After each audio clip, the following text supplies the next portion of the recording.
Dunia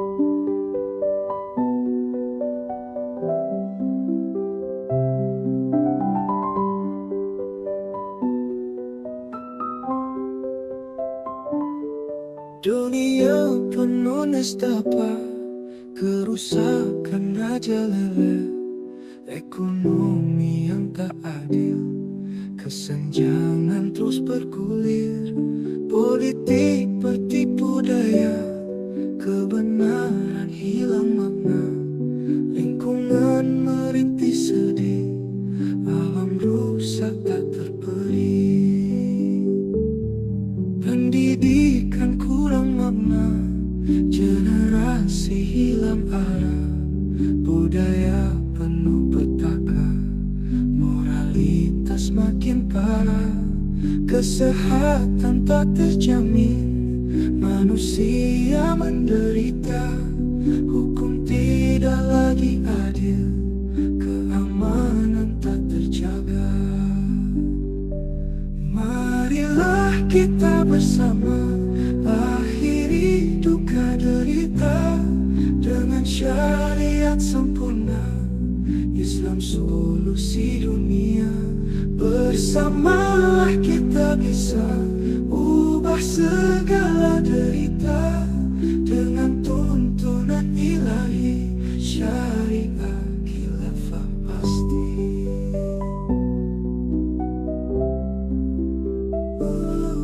Bersamalah kita bisa ubah segala derita dengan tuntunan ilahi, syariah khilafah pasti.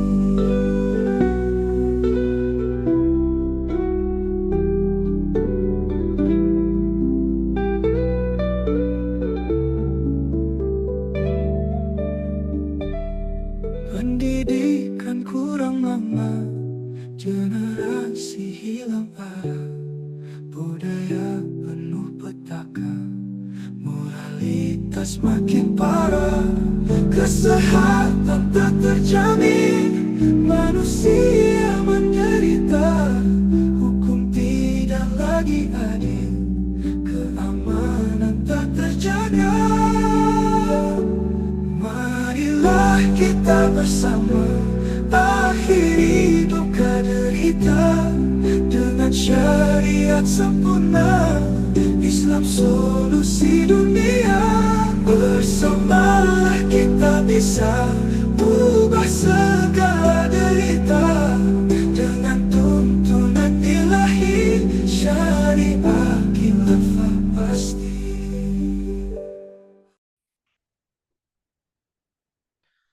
Bismillahirrahmanirrahim. Assalamualaikum warahmatullahi wabarakatuh. Alhamdulillah wassalatu wassalamu ala rasulillah wa ala alihi wa sahbihi wa mawala amma ba'du. Masyaallah muslimin, Buletin Kafah edisi 374 berjudul Pelajaran Penting dari Suriah. Kaum muslimin, segala puji milik Allah Subhanahu wa taala. Allah lah yang telah mengguncangkan singgasana para togut dan menghancurkan pilar-pilar para penguasa tiran. Salah satunya adalah rezim diktator dan zalim Bashar Assad di Suriah setelah berkuasa puluhan tahun. Bashar Assad adalah penerus ayahnya, Hafez Assad, yang memimpin Suriah dengan tangan besi sejak 1970. Artinya, keluarga Assad telah memerintah Suriah selama 54 tahun. Rezim ini dikenal sebagai salah satu pemerintahan yang paling represif di dunia, yang bertahan berkat dukungan penuh Barat, khususnya Amerika Serikat dan Rusia. Sejak awal kekuasaannya, rezim Assad menjadikan rakyat Suriah sebagai objek eksploitasi dan intimidasi. Selama puluhan tahun rakyat Suriah hidup dalam bayang-bayang ketakutan. Di bawah rezim Assad, ribuan orang anti rezim dipenjara, disiksa, bahkan dibunuh. Di penjara banyak wanita muslimah yang diperkosa oleh aparat rezim hingga melahirkan anak tanpa jelas siapa ayahnya. Tidak sedikit kaum muslim yang menjadi syahid setelah bertahun-tahun menahan derita di balik jeruji. Namun demikian, sejarah juga membuktikan bahwa para penguasa diktator dan rezim yang zalim selalu berakhir dengan kehancuran yang tragis. Beberapa rezim yang diktator dan zalim ditawur oleh rakyatnya sendiri. Sebagiannya terusir dan terpaksa melarikan diri ke luar negeri seperti Bashar Assad. Kejatuhan dan kehinaan mereka tentu bukan hanya di dunia ya. Di akhirat, azab yang pedih juga pasti menanti mereka karena kezaliman yang mereka perbuat di dunia. Allah Subhanahu wa taala telah menegaskan, auzubillahi minasyaitonirrajim, innahu la yuflihu zalimun. Sungguh orang-orang zalim itu tidak akan beruntung. Quran surat Al-An'am ayat 21. Rasulullah SAW juga bersabda, inna zulma zulumatun yaumal qiyamah.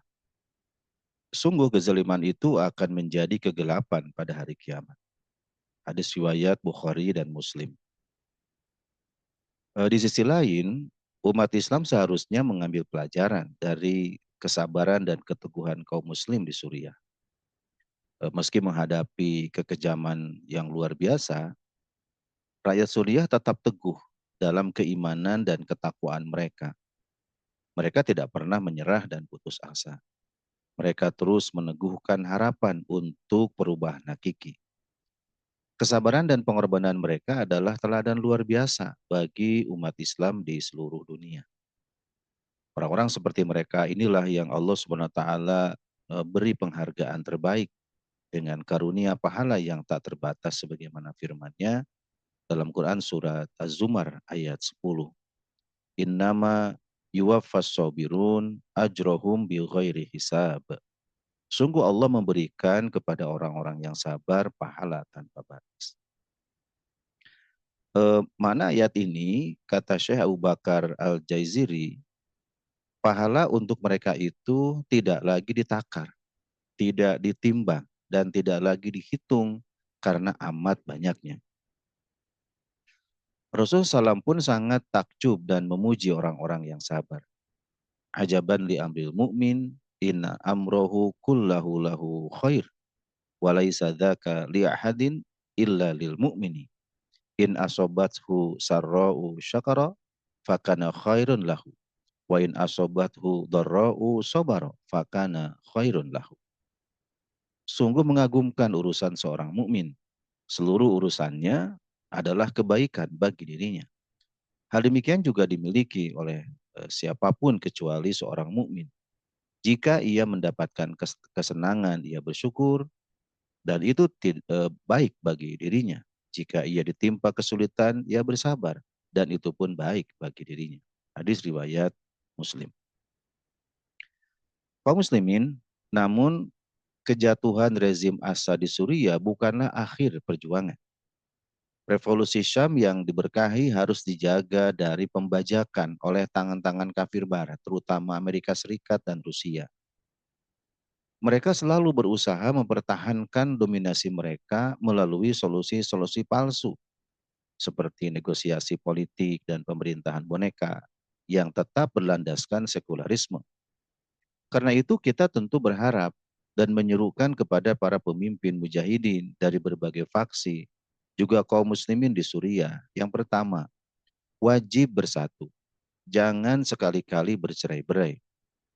Mereka juga harus melebur bersama-sama umat.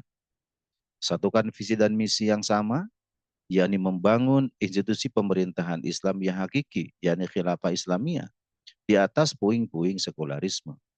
Jangan tergoda dengan alasan apapun untuk meneruskan sistem sekuler yang terbukti zalim dan gagal. Kedua, tetap teguh dalam keimanan dan selalu yakin dengan pertolongan Allah Subhanahu wa taala. Tak boleh bersikap lemah di hadapan musuh-musuh Allah. Sebabnya jelas, Allah lah yang akan menghancurkan musuh-musuhnya melalui tangan orang-orang yang senantiasa teguh dengan keimanan kepadanya. Inilah yang dicontohkan oleh baginda Rasulullah SAW dan para sahabatnya. Dulu, Meski baru saja Rasulullah SAW mendeklarasikan negara Islam di Madinah, beliau SAW langsung menantang semua kekuatan yang berseberangan dengan Islam. Ini karena menegakkan dan menyebarluaskan Islam ke seluruh penjuru dunia adalah keharusan, bukan sesuatu yang bersifat sekunder. Karena itu meski negara Islam saat itu baru berdiri, yang tentunya masih lemah, masih membutuhkan pengorganisasian, pengaturan, pembangunan ekonomi dan sebagainya, serta masih belum memiliki kekuatan secara material, Baginda Rasulullah SAW sebagai kepala negara saat itu segera mengumumkan keberadaan negara Islam itu dan menantang dunia. Beliau bahkan mengirimkan utusan kepada para penguasa Arab dan negara-negara besar yang kafir pada masa itu. Mereka diberi pilihan, masuk Islam atau tunduk di bawah kekuasaan negara Islam. Jika salah satu dari keduanya tidak mereka pilih, mereka diperangi.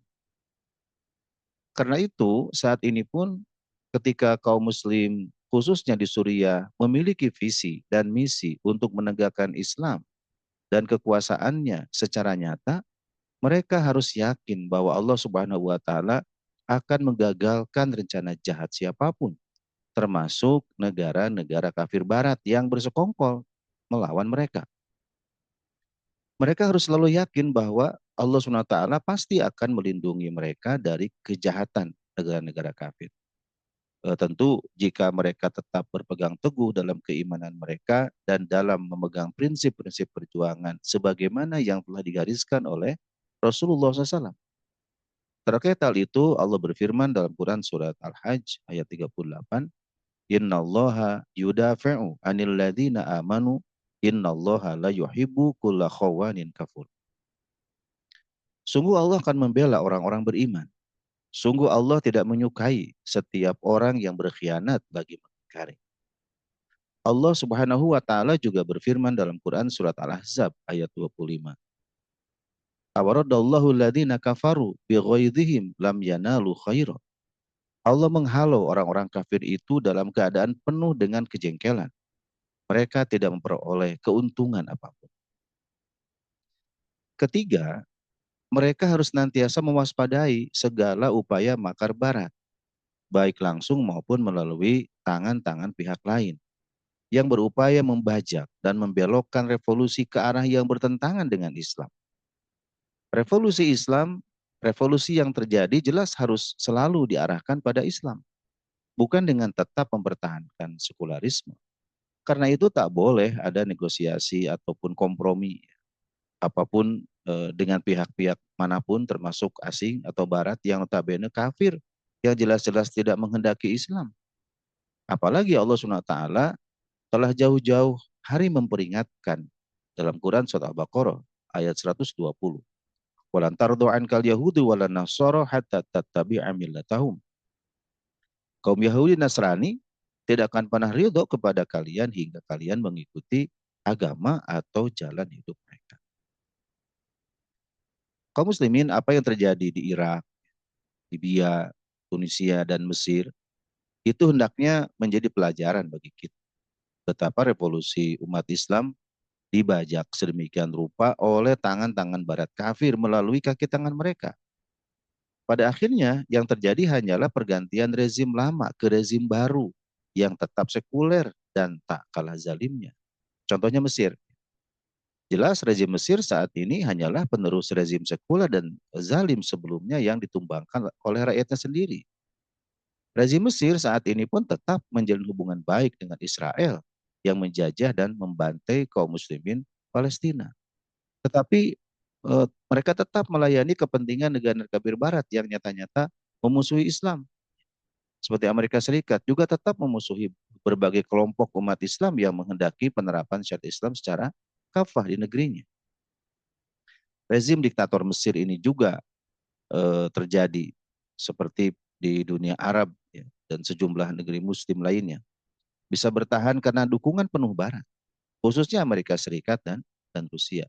Oleh karena itu sangat naif jika umat Islam dan para pemimpin mereka, khususnya di Suriah saat ini, menerima solusi politik dari barat. Solusi ini pasti hanya akan memperpanjang penderitaan. Kaum muslimin, rakyat Suriah khususnya, juga umat Islam pada umumnya di seluruh dunia, termasuk negeri ini, tentu harus selalu menyadari bahwa perubahan hakiki hanya bisa terjadi melalui tegaknya syariat Islam secara total dalam semua aspek kehidupan. Sistem sekularisme yang menjadi akar penderitaan umat harus dihancurkan hingga ke akar-akarnya. Sistem pengganti yang sesuai dengan tuntunan Islam tentu adalah sistem Islam itu sendiri, yakni khilafah rasyidah berdasarkan manhaj kenabian. Semua ini wajib diperjuangkan, tentu dengan meladani perjuangan dakwah Rasulullah SAW, tidak lain dengan dakwah fikriyah, dakwah pemikiran, dakwah sia-sia atau dakwah politik, dan tanpa kekerasan atau la unfiyah. Seraya terus menggalang nusrah dari ahlul quwah. Terakhir, apa yang terjadi di Suriah juga pernah terjadi di Irak, Libya, Tunisia, Mesir, dan lainnya. Harus menjadi peringatan bagi para penguasa muslim, termasuk di negeri ini, bahwa kezaliman terhadap rakyat hanya akan membawa kehancuran. Karena itu, penguasa harus adil dan menyayangi rakyatnya. Hanya saja, tentu keadilan sejati hanya mungkin tercipta saat penguasa menerapkan syariat Islam secara kafah, secara sempurna dalam semua aspek kehidupan. Keadilan mustahil terwujud sampai kapanpun jika penguasa tetap mempertahankan sistem sekuler sebagaimana yang terjadi hingga saat ini. Wallahu a'lam bishawab. Kaum muslimin yang Allah muliakan, demikian isi Buletin Kafah edisi 374 berjudul Pelajaran Penting dari Suriah. Semoga bermanfaat. Terima kasih. Billahi taufiq wal hidayah. Wassalamualaikum warahmatullahi wabarakatuh.